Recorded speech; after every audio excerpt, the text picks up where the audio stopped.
ನಮ್ಮ ಮನೇಲಿ ಇವತ್ತು ಸ್ಪೆಷಲ್ ಏನಪ್ಪ ಅಂತಂದರೆ ಫಿಶ್ ಸಾಂಬಾರು ಮಾಡಿದ್ದೀವಿ. ಅದನ್ನು ಹೇಗೆ ಮಾಡೋದು ಅಂತ ತೋರಿಸ್ಕೊಡ್ತೀನಿ, ಬನ್ನಿ. Welcome to our YouTube channel.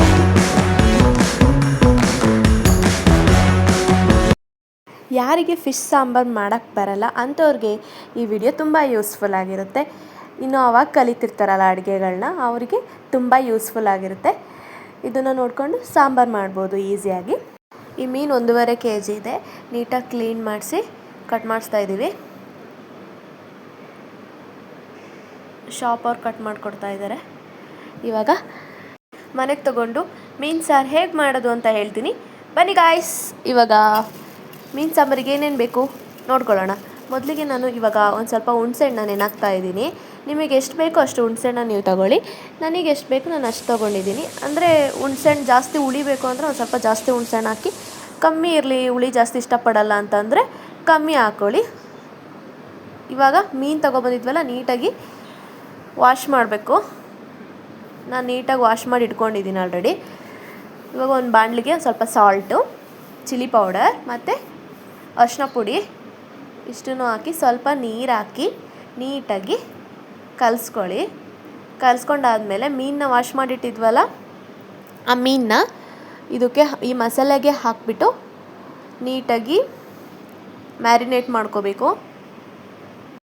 ಏನಕ್ಕೆ ಉಪ್ಪು ಖಾರ ಎಲ್ಲ ಹಾಕ್ತಿದ್ದೀನಿ ಅಂತಂದರೆ, ಉಪ್ಪು ಖಾರ ಹಾಕೋದ್ರಿಂದ ಚೆನ್ನಾಗಿ ಮೀನಿಗೆ ಉಪ್ಪು ಖಾರ ಎಲ್ಲ ಹಿಡಿಯುತ್ತೆ, ಸಪ್ಪೆ ಸಪ್ಪೆ ಅಂತ ಅನಿಸಲ್ಲ.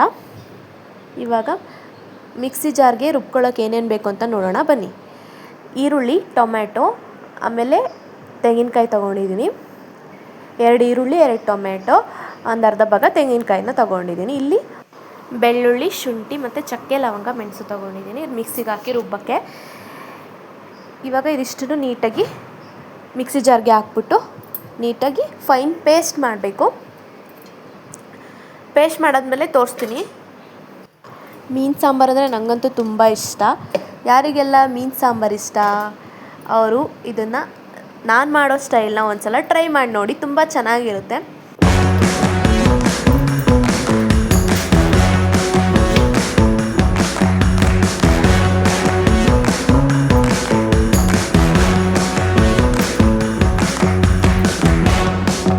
ಇವಾಗ ನೀಟಾಗಿ ರುಬ್ಕೊಳ್ಳೋಣ. ಇದಿಷ್ಟು ಹಾಕ್ಕೊಂಡು ರುಬ್ಕೊಂಡಾದ್ಮೇಲೆ ತೋರಿಸ್ತೀನಿ.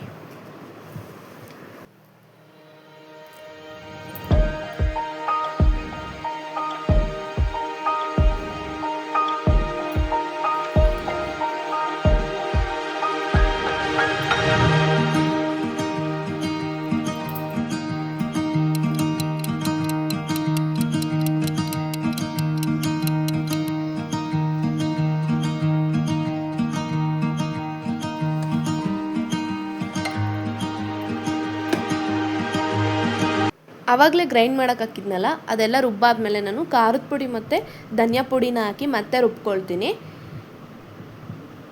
ಇವಾಗ ಅದು ಮಸಾಲೆ ರೆಡಿಯಾಗಿದೆ.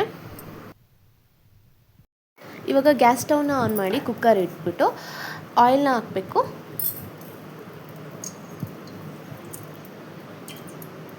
ಆಯಿಲ್ನ ಹಾಕಾದ್ಮೇಲೆ ಕಟ್ ಮಾಡಿರುವಂತಹ ಈರುಳ್ಳಿನ ಹಾಕಿ ಚೆನ್ನಾಗಿ ನೀಟಾಗಿ ಫ್ರೈ ಮಾಡ್ಕೋಬೇಕು.